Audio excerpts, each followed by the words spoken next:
Hello, this is Ron Paul with your weekly update for Monday, March 16th.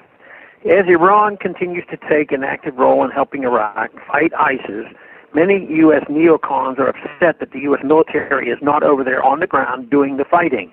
They want Americans to believe that only another U.S. invasion of Iraq, and of Syria as well, can defeat ISIS.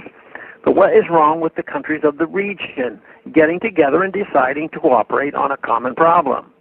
While the entry of Iranian-backed Shi'ite militaries into ISIS-occupied areas may not be ideal, there is bound to be revenge killings and sectarian fighting. It is far more likely that the ISIS problem will be solved by the countries in the region than by U.S. bombs and ground troops.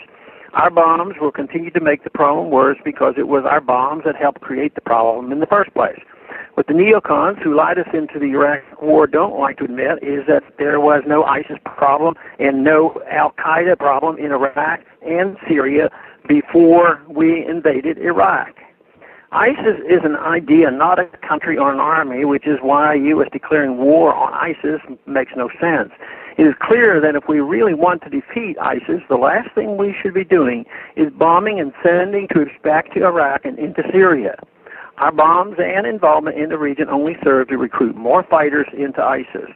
To make matters worse, many of these radicalized fighters come from Europe and even the U.S. What happens when they go home? What if the U.S. had not gotten involved with Iraq in 1990 when Saddam Hussein went into Kuwait after getting what he thought was a green light from the first Bush administration? The interventionists were saying that if we did not act, Saddam Hussein was going to take over the region and perhaps more.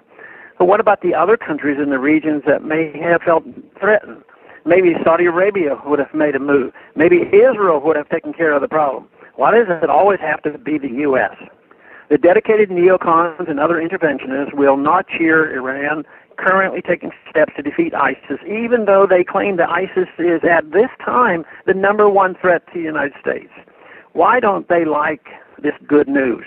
Because they desire the rest of the world to believe that the United States is the only indispensable nation.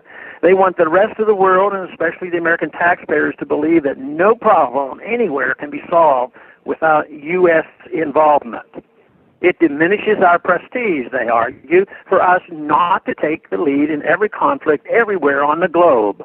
Perhaps if people overseas begin to see that they can solve their own local and regional problems without the U.S. military involved, more Americans would come to see the neocons as the real threat to our national and financial security.